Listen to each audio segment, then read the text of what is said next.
Sound off for Chesterfield. Chesterfield, the first and only cigarette in America to give you premium quality in both regular and king size, brings you Dragnet.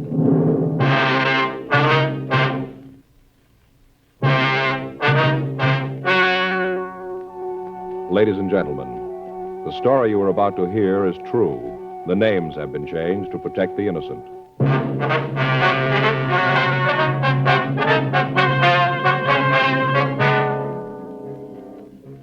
You're a detective sergeant. You're assigned to homicide detail. A young woman tells you that her mother has disappeared. There's no trace of her whereabouts. Foul play is suspected. Your job, investigate. First, we read you the 6 months report, then the 8 months report. Now, here is 10 full months of scientific evidence on smoking Chesterfields. A medical specialist is making regular bi-monthly examinations of a group of people from various walks of life. 45% of this group have smoked Chesterfields for an average of over 10 years. After 10 full months, almost a year now, the specialist reports he observed no adverse effects on the nose, throat, and sinuses of the group from smoking Chesterfield. That's the report. And Chesterfield is the first and only cigarette with premium quality throughout, in both regular and king size. Fine tobaccos, the world's best. Costly moistening agents to keep them always tasty, always fresh. And the finest cigarette paper money can buy. Yes, everything that goes into your Chesterfield makes it the premium quality cigarette. And it's the only cigarette that gives you this scientific evidence of real smoking pleasure. Try much milder Chesterfield today. They're best for you.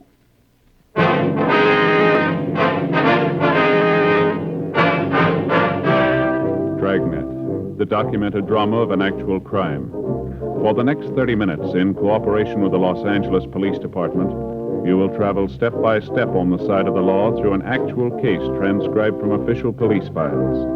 From beginning to end, from crime to punishment, Dragnet is the story of your police force in action. It was Tuesday, August 5th. It was hot in Los Angeles. We were working the day watch out of homicide detail. My partner's Frank Smith. The boss is Thad Brown, chief of detectives. My name's Friday. We were on the way out from the office, and it was 10:46 a.m. when we got to 4298 North Estrella Street.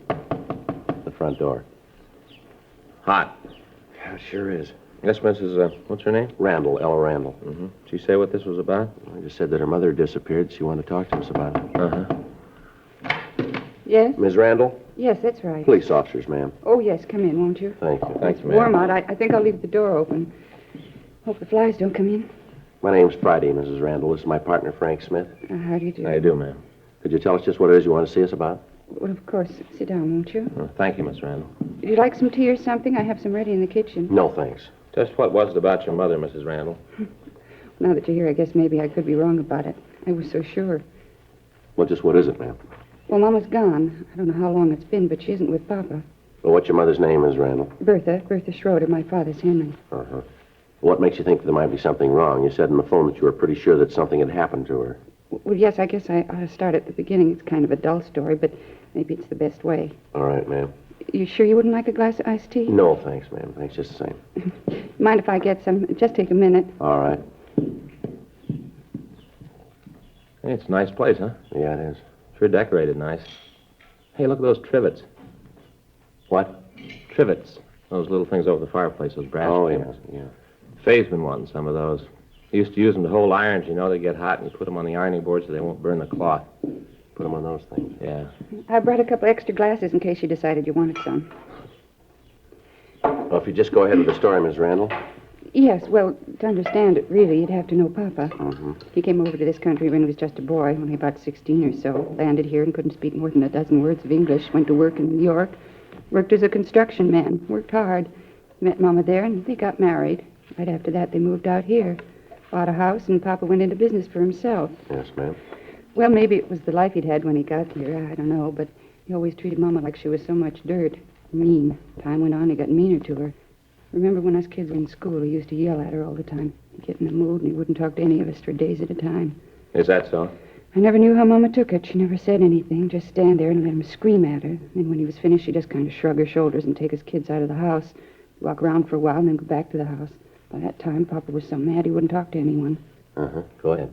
Well, all of us kids married young. I got married when I was 16. The rest of the kids weren't much older than that. Papa didn't want us around after that. Said for us to get out and make our own way. Said that we had to. So there's no reason that we shouldn't. You sure you don't want some of this? No, thank you, ma'am. Thank you very much, ma'am. Would you Well- mind going ahead, Miss Randall? Yes. A couple of months ago, I tried to call Mama. The operator told me that the phone had been disconnected. Beg your pardon? The operator told me that the phone had been disconnected when I tried to get hold of Mama. I see. And I waited a couple of days. I figured that maybe she'd call me. Yes, ma'am. Well, she didn't. You see, once we were out of the house, none of us went back. Papa's retired, and none of us wanted to see him. It's a terrible thing to say, Mr. Friday, but it's true. Ma'am? We all hated him, all of us kids, for what he'd done to us, the beatings and all. But most for what he'd done to Mama. She was only 52, and she looked like she was 92. It was terrible the way he treated her. I see. And like I said, we'd never go over there, but Mama come to see us whenever she could. She'd come over, visit for a little bit, talk about the kids and things. Yes, ma'am. Well, I didn't hear from her, and I got a little worried that maybe she was sick. If she was, I know that Papa wouldn't tell us, so I went over to the old house, and I rang the bell. I was kind of braced because I thought I'd see Papa and there'd be an argument, but there wasn't. Ma'am? No argument. Oh. Papa didn't answer the door. Some young woman answered it, and I asked if I could see Mrs. Schroeder. Right away, I knew there was something wrong. Well, how was that, ma'am? Well, I could see inside the front door. The living room had all been changed around. There was new furniture. Looked like the walls had been painted, too. What did the woman say when you asked for your mother? She said they didn't live there anymore. Said that they'd rented the house, and that they'd been living there for the past month. Mm-hmm. Well, at first, I don't think I believed her. I asked her who rented the house to her, and she said Papa did. Then I asked her where he was. What'd she say to that? Well, she gave me his address. I went over there to talk to him. It was a little tiny apartment just off La Brea. He said that Mama was gone. I asked him where she'd gone, and he said that she was on a vacation. Mm-hmm. Well, I know him well enough to know that he'd never let her go away. Be no one to darn his socks and keep the house clean. Yeah? I wanted to know where she'd gone in this vacation. He said back to the old country. Said she wanted to see her family. He said that they'd gotten a letter from her sister that she was sick and wanted to see Mama. Mm-hmm. Well, right then I called him a liar. Told him right to his face that he was lying. I kind of thought that he'd hit the ceiling, but he didn't. He just smiled and said that I had no call to say anything like that. He asked me why I said it. What was that? You thought that he'd hit what? Well, I thought that he'd hit the ceiling when I Oh, said I that see. to him, Yes, when I ma'am. called him a liar, I told him that if Mama had left, she'd have written, maybe not to me, but to one of the kids. I called around, and when I didn't hear from her, none of the kids had either. They were all worried about her, too. I see. Well, what did he say to that? He said he couldn't understand it, so that he'd gotten a letter, that he'd gotten it not more than a day or so before, that she'd arrived safe and was having a wonderful time. This was a letter. Yes, this was a letter he got from Mama. Well, I told him I thought he was lying. Then he said that he'd show me the letter. Well, did he? Well, yeah, he showed me the letter, but he wouldn't show me the envelope, just the letter. He said he'd thrown the envelope away. Well, was the letter from your mother, ma'am? Well, sort of from the words it was. Told all about her trip and how she was enjoying herself. Said that she was with her sister and that she was getting better. And then she went on to tell how much she missed Papa and all. Uh-huh. Well, right away, I could tell that it wasn't Mama's handwriting. She never wrote that letter. Beg your pardon? I said that I knew it wasn't Mama's writing on that letter. Yeah, well, Well, that's when I thought about calling you. Then later I remembered something, and then I made up my mind about calling you. what was that, Miss Randall? Well, Mama only had one sister living. She died 3 years ago. 11:13 a.m. We continued to talk to Ella Randall. She told us that she was sure that her mother would not have gone off of her own free will. She said that when she last saw Mrs. Schroeder, she appeared to be in good health and in good spirits. We got the names and addresses of the other children in the Schroeder family. We also got the address of the Schroeder relatives in Europe. Ellen Randall told us that we could find her father at the apartment, and she gave us the address. 12:15 p.m. Frank and I drove over to see him. This is ridiculous, utterly ridiculous. Well, maybe so, sir, but we'd like to see the letter that came from your wife. We could. Officer, I'd like very much to show it to you. Really, I would, but I can't. Why not, sir? For the reasons that I haven't got it anymore. I destroyed it, burned it a couple of days ago. Who's your wife staying with, sir? It was her sister. Uh-huh. Well, from what we can find out, sir, your wife's sister died 3 years ago. How could your wife be staying with her? Oh, all right, I suppose I might as well tell you about it. Doesn't seem to be any other way. All right, sir. Go right ahead. First off, my wife is not in the old country. She's not with her sister. What you heard is true. Uh-huh. Officer, what I have to tell you is very hard to say. I find it hard to find the right words. That's all right, sir. You just go ahead. We've been married for 30 years. 30 years, man and wife, and then she did this. Almost broke my heart, officers. Is one of you married? Oh, yes, sir. My partner here is. Then you'd know what I mean. You'd know how it is. Sir? She left me. Packed her things and left. Didn't give me any reason, just said she didn't want to be my wife anymore. Said she didn't want to share my roof. Just left. 30 years. All that time, and she left. Well, what kind of terms were you and your wife on, sir? What do you mean, this term? Well, did you and your wife get along all right? Were you happy? Certainly. As I said, we were married 30 years. Yes, sir, I understand that, but did you ever have any quarrels?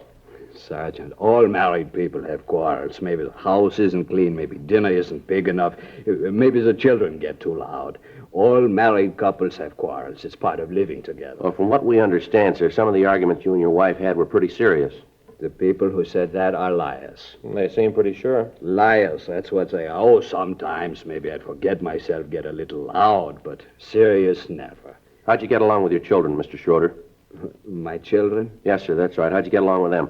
All right, they were a little wild. All children over here are like that, wild. They don't respect their elders, but I got along good. There seems to be a difference of opinion on that, too, sir. We've heard that you and your children weren't on too friendly terms. And you believe this? You think that this is true? Mr. Friday, Mr. Smith, these were my own flesh and blood. I loved them, still do. Maybe that sounds hard to believe. I can imagine what you've heard. I know.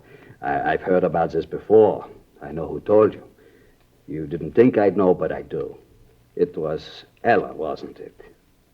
Wasn't it? Who told us isn't important, sir? But it is. You see, this is very hard for me to say. 30 years married, and it is all a mistake. I knew it from the start. She was a shrew, Mr. Friday. I knew it right away, a shrew. Sir? My wife, Bertha, almost from the day we were married, she was a nag. All I wanted in life was to do a day's work and come home and read the paper, maybe have a pipe of tobacco, rest, work, and have my home. Maybe someday when the children were grown, they'd say, Papa was good. He gave us a good house, and he was good. That's all I wanted. Yes, sir. Bertha didn't want that. Always wanted more. For the children, she said. When I wouldn't kill myself at work, she'd get angry, talk loud to me. All I wanted was peace. When the children came along, she taught them just like her. How do you mean, sir? Told them what a mean man I was, turned them against me. My own children, taught them to hate their father, their own father. Yes, sir. Well, why didn't you tell your children that your wife left you? No, Mr. Friday, I couldn't do that. This would break their hearts. They might hate me, but I don't want them to hate their mother. I couldn't do that. The Lord would never forgive me for that. Have you heard from your wife at all since she left? Not a word. I made up that letter so the children wouldn't find out. I couldn't have that. Did she take any money with her? Would you know that? Yes, she did. We have a joint account at a bank 2 blocks over. She made a large withdrawal the day she left. Well, Mr. Schroeder, why'd you rent your house? It was sold by myself. The house was full of Bertha. All the things were hers. Everywhere I looked, I saw her. It hurt me, Mr. Smith. I had to get out, so I came here. It's not much, but I can read the paper and have a pipe of tobacco. It's peaceful. It's all I need. Uh-huh. What'd you do with your wife's personal effects? I don't think I understand, Sergeant. Her clothes, the furniture from the house, things like that. They're in storage. I had some men come out and take all of it away, stored it away. I thought that maybe someday Bertha would come back and we could take up where we left off. Yes, sir. Could you give us the name of the storage company where you left the furniture? Certainly. It's out on Pico. I can give you the address. Is that important? No, sir, not really. Just something we ought to check. Don't you think it might be better if you told your daughter about all this, or about what's happened? No, Mr. Smith, it wouldn't prove anything. Nothing at all. Well, that's the way you want it, sir. There's nothing we can do about it. It's better, Mr. Friday, believe me, I know. If they hate me, there's not much I can do about it, but I don't want to bring them any unhappiness. I couldn't do that. Yes, sir. I'm 65 years old, Mr. Friday. I worked hard all that time, harder than most men. Had 4 children. They're all grown. They have families of their own. All this, and I've got nothing. Nothing but lonely days and empty nights. Yes. It's an awful thing, just awful. Sir? To work all your life and have nothing to show for it.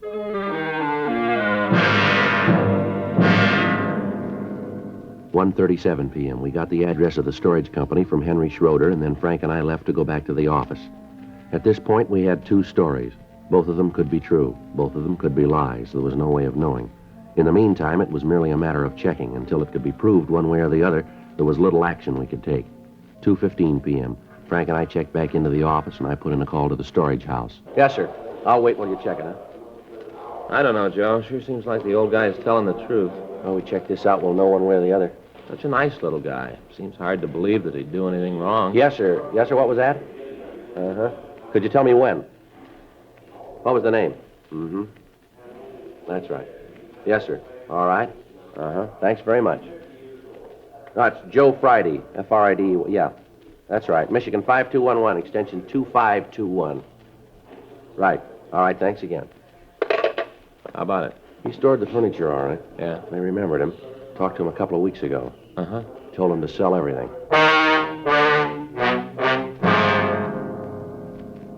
We drove out to the storage house and talked to the owner. He said that Schroeder had called them out to pack the furniture, and then he ordered it stored. A week later, he called back and told them to dispose of all the furnishings and personal effects. We called Schroeder's bank, and they told us that there'd been no large withdrawals on the date of her disappearance. Also, she'd drawn no checks since. We got in touch with the other children, and they verified their sister's story. They all said that the father was hard to live with and had on several occasions struck Mrs. Schroeder. They told us that it was possible that she had left her husband, but that she would certainly have gotten in touch with one of them if she had. They said that as far as they knew, Mrs. Schroeder was in good health, and she was in good condition mentally. One of the daughters said that they were planning on a shopping trip to buy school clothes for one of the grandchildren. The woman went on to say that as far as she knew, Mrs. Schroeder would not have left without saying something to her about not being able to keep the appointment. We got in touch with Ella Randall. She said that she would like to accompany us when we talked to the neighbors of the Schroeder woman. She said that she could point out her mother's friends and that she would be able to trace her mother's movements about the neighborhood for us. 4:15 p.m. We picked her up. We talked to the neighbors, and they told us of hearing loud voices coming from the house. They said that Mr. Schroeder was always angry at his wife, and he made no attempt to hide it. 7:30 p.m.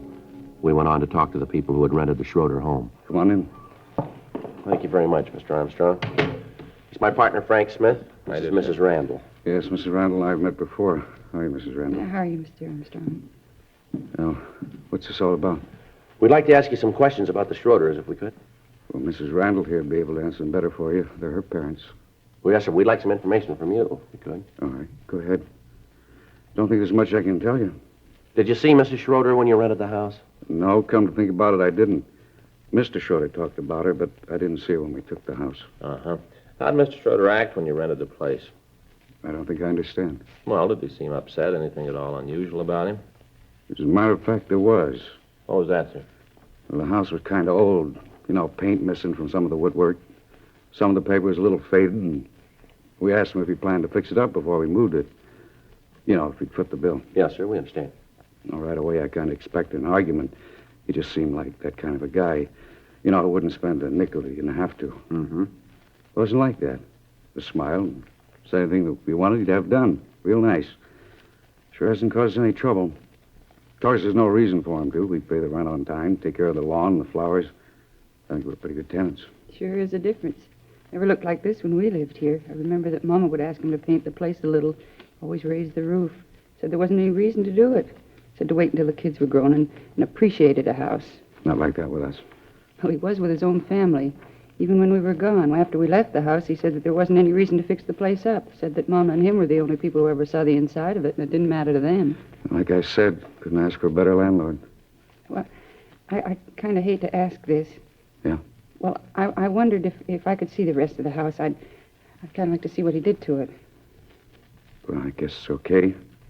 It won't take too long. I gotta eat pretty quick. Got a bowl tonight. Team's playing the league championship tonight. Just a look. I won't keep you. Okay.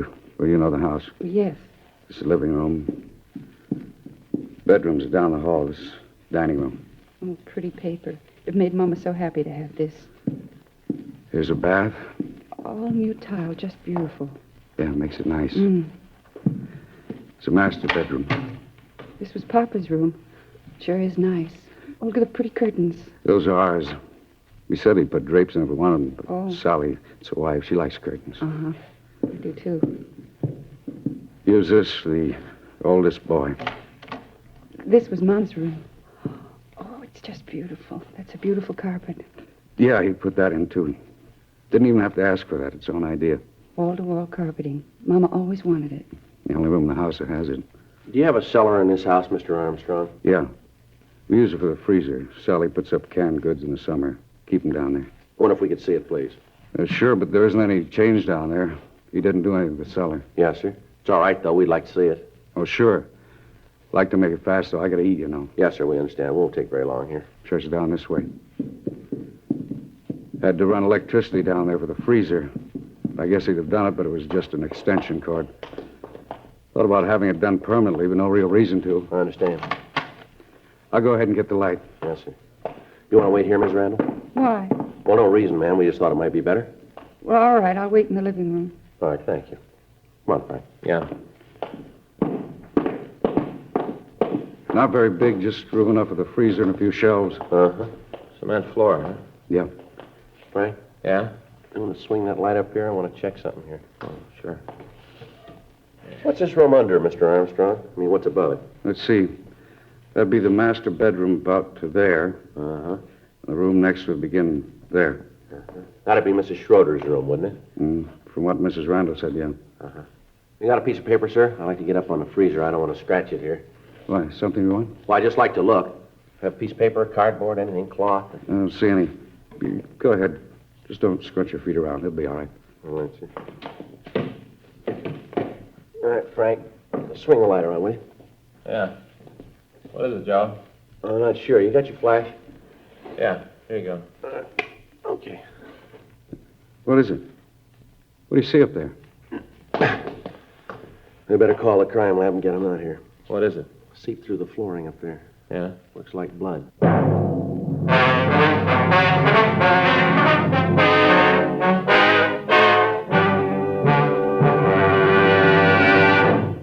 You are listening to Dragnet, the authentic story of your police force in action. All over America, smokers are changing to Chesterfield because Chesterfield is the first and only cigarette with premium quality throughout, in both regular and king size. King size Chesterfield contains tobaccos of better quality and higher price than any other king size cigarette. Well, that's certainly important to every king size smoker. Of course, it's the same fine tobacco as in regular Chesterfield. So remember, the modern way to sell cigarettes is the Chesterfield way. First and only cigarette with premium quality throughout, in both regular and king size. Chesterfield is much milder. Chesterfield is best for you.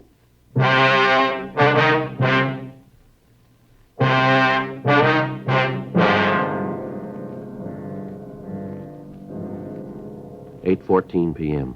The crime lab was called, and they came out to go over the place. A benzidine test was run on the stains, and it was proved that they were blood stains. The carpet in the bedroom was removed, and additional stains were uncovered. Frank and I checked the cellar floor, but it was solid, and there was no evidence that any part of it had been torn up. A preliminary check was made of the yard, but we found nothing. The next morning at 7:58 a.m., we called the crime lab. They'd finished their investigation and told us that the stains were made by human blood. 8:10 a.m., Frank and I drove out to the house to continue our investigation. Boy, it's going to be a scorcher. Yeah, it looks that way. Did you check that corner of the yard over there? Yeah, doesn't look like anything's been disturbed. Well, let's talk to the neighbors again. There's got to be an answer someplace. Okay. You know, I'm going to tell Fay to get me some of those shirts with the holes in them. What do you mean, holes in them? You know, like they wear back east. Little bitty holes between the material. That way you don't get so hot. Yeah. Hey, wait a minute, Joe. What? There's something on the grass over there by the rose bed. Oh, probably a locket or something one of the kids dropped. A toy, maybe. Yeah, I'll get it. Give it back to Armstrong. What do you got? Piece of dental bridge work. Looks like it's been in a fire. The crime lab was called, and they went over the backyard. They checked the incinerator, and under a large heap of ashes, they found several pieces of bone. They took a sample of the ash back to the lab to examine it. We got in touch with the daughter, Mrs. Randall. We got the address of Mrs. Schroeder's dentist. Frank and I drove out to talk to him. We showed him the piece of dental bridge work that we'd found, and he identified it as positively belonging to Mrs. Schroeder. He showed us the card from his files, which gave the date that he'd installed the bridge. 11:56 a.m. We called the crime lab, and Lieutenant Lee Jones told us that the ash and the particles of bone that he'd recovered could be of human origin. 12:15 p.m. We drove out to the apartment and took Henry Schroeder into custody.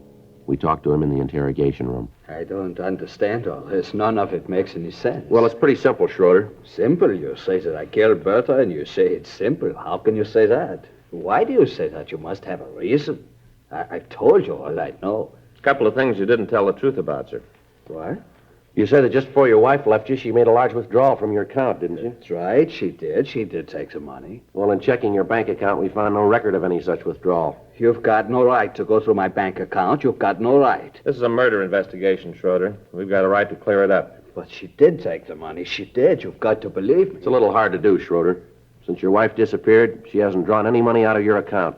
Before that, she drew checks to pay the local store bills. Now, how do you explain that? I can't. I don't know what you're trying to say. I don't know what you're trying to get me to say. We're trying to get you to say the truth, that's all. But I am. You said you put all the furniture from your house in storage. Now, is that right? Yes, I said that.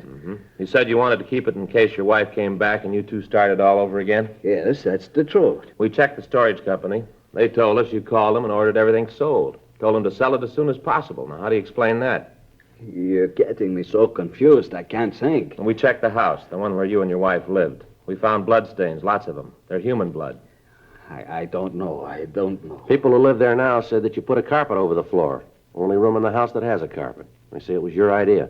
I can't think. I don't know what you're saying. Well, here's a report here. Take a look at it. It's a list of the things we found in your incinerator, things that were burned. Now, do you want to read it, or do you want me to read it to you? How about it, Schroeder? Schroeder? I didn't mean it. 30 years. 30 years married.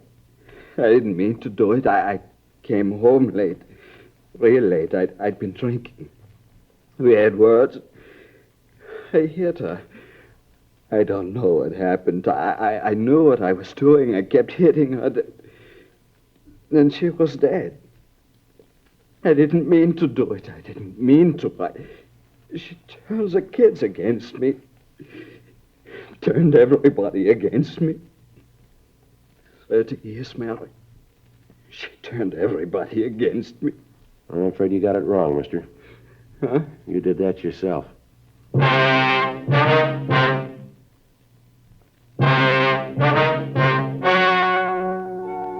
story you have just heard was true. The names were changed to protect the innocent. On December 10th, trial was held in Department 87, Superior Court of the State of California, in and for the County of Los Angeles. In a moment, the results of that trial. Now, here is our star, Jack Webb. Thank you, George Fenneman. Friends, remember this. Chesterfield is the first and only cigarette with premium quality throughout, in both regular and king size. And Chesterfield is the cigarette that gives scientific evidence of real smoking pleasure. So try Chesterfields today. Either way, regular or king size. Chesterfield is much milder. Chesterfield is best for you.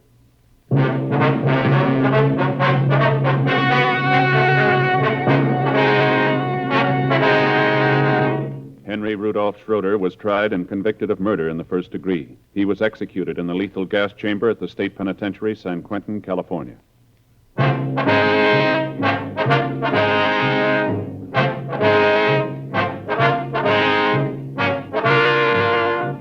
You have just heard Dragnet, a series of authentic cases from official files. Technical advice comes from the Office of Chief of Police W.H. Parker, Los Angeles Police Department.